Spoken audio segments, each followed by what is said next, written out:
All right, here we go. I'm fat. Fuck myself. Vlog number 9. This day, this max effort upper body day is always coming after. This is actually the second day within my training cycle. My first day is a long run. I think I ran like 6.3 miles or so the day before this. So legs are a little sore or whatever, but it's such a different type of training that it doesn't really impede too much on the performance. Things went okay. I think I had 225 or 235 on the bar. I can't remember. Can't really see the end to see if there's a 5 on each side. But things went well. Something I've been focusing on my with my benching is actually getting my hips more mobile. It allows me to get my feet farther back, and this allows me to use more hip drive. But get my feet farther back and keeping everything planted. So yeah, I think we're just a 5x5, or either 225 or 235. Um, Nothing too crazy. And that's all I recorded. Didn't do a lot of recording of. Actually, no, okay, that's right. I did do this. Recorded a bit of accessory work. Most of the other days, I didn't record any accessory work. I honestly just didn't feel like it. I was being lazy. Sure, but it's mostly just bodybuilding stuff, especially with upper body. I'm doing a little upper body work on my lower body days just to keep myself filled out, because when my calories drop, I just flatten out up top so bad that I just want to do a little bit more work there. So it's a lot of body weight pull-ups, high rate band work, curls, even some. I even did some cable tricep extensions. No, I did. No, I did. No, I did. I did cable bicep curls, which I haven't touched anything like that in so long. But it suits what I need right now, as I'm just trying to maintain my strength and keep everything nice and filled out. So this day right here, as you can see, had they got the HPU aerobics tumbling girls team there. And recording was kind of a pain in the ass. These chicks was like all in the damn way. I mean, they cool, they doing their thing. I'm doing my thing. It's all good. But so yeah, it's a little crowded over in the weight area this time because they got their strength coach in there who's working with them. But anyway, yeah, this was a 5x5 with 335 on the ball, and I don't know. This was day was it was 335 felt a bit heavier than it should for me.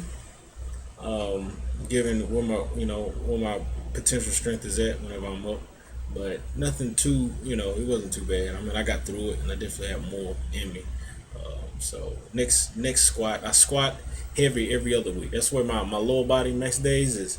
1 week is heavy squat, the next week is heavy deadlift, and then my accessory work tends to reflect whichever moving on I'm doing. So from squatting, I tend to do more squatting type stuff. Which actually I probably maybe should alternate my accessory work. From squatting heavy, do more accessory work for posterior training stuff like deadlift stuff. So that's something I might do in the future. So so I caught a couple of different angles here with the squat, and yeah. So I feel like I had something I wanted to say. Totally forgot. Actually did something a little different on my dynamic effort squat day, because on these days I squat twice a week. If it's heavy squat day, I squat twice a week, deadlift once.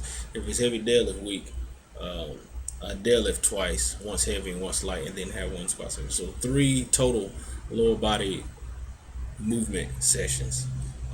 Then I say a lot of some accessory work for the legs, and then I do a lot of more bicep work, some like chin ups, delt stuff, lateral raises, a lot of type of stuff I really don't do as much when I'm trying to get strong. I tend to, which that stuff is just, I need stuff I can recover easier from, and that stuff's easy. This was a really good day. I did the same weight as last week, 205 with the band, which has about 25 or 30 pounds or so. And as you notice, those weights are moving so much faster. If you go back and look at the video I put up last week, the vlog number 8, you'll notice the weights weren't moving nearly as good as this. And actually, I don't record all of them. I only record 3 or 4. I do 7 sets, 7 triples with this, and then 7 triples with speed overhead work. So yeah, I was actually I was very happy with this.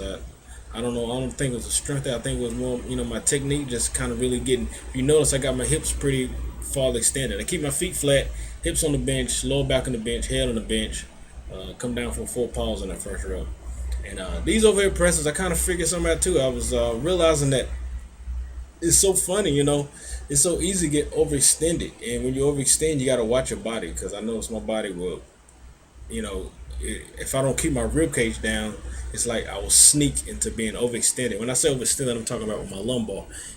That just makes it harder for me to stabilize throughout my hips, which creates less of a platform for me to press off of. So that's why I say it's so important, to maintain that relationship between the hips and the shoulders and stuff. That's how you generate power, and that core needs to be able is the transference of that power. So it transfers the stability. Well, right now the hips are stable, whereas the shoulder joint is mobile. So I need this, Anyway, so yeah, everything went good with that. I figured some stuff out with that. This was my lower body dynamic day, as the title just said. And actually, if you notice, I'm a little wider. My stance is a bit wider, and I like this. I've come to a point. I notice if I just keep my feet out a bit more, and it actually allows me to sink down a bit more. I break from the knees first. If you notice, watch my squat. I don't break from the hips first. And when you're high bar squatting, I don't. That's not how you high bar squat. When you low bar squat, you break from the hips first, or you can do a simultaneous hips and knees at the same time. But I focus on really externally rotating hard from the proximal hip joint, externally rotate, and then break from the knees. But I was noticing I was really able to sink down in there. I felt very stable throughout my hips, and yeah, the weight is light. So, but I felt good with that. Deadlifts felt like complete shit at first. They got better. I only recorded the first. I do 6 doubles. I do 8 doubles with squats, and then I do 6 doubles here with deadlift. And they were feeling like shit at first. They were like, I don't know. It felt like I had fucking 500 pounds on the ball. So, but I pulled it together later on and kind of figured out what was going on. I was having some minor technical cue errors. A lot of times when I get pretty fatigued, I'll start making those little issues. And this is Sunday. Usually by Sunday I'm pretty beat up. So this day I kind of hate it doesn't get the attention I would like it to get. So yeah, this is I don't know what else to say about it. Things got better. Deadlift is moving pretty good. I'm learning to keep my hips higher, which is how my body naturally likes to be. Learning to pull the slack out of the bar. If you notice, I'm deloading each rep, something I started doing last week to keep everything lined up. And everything's going good with training. I'm pretty excited. This is Monday when I'm recording this. I got another run. I'm gonna do about 6.5 miles today. I love these long run days. Shit is mad fun for me. So yeah, that's about all I gotta say about it. And keep it going. Peace.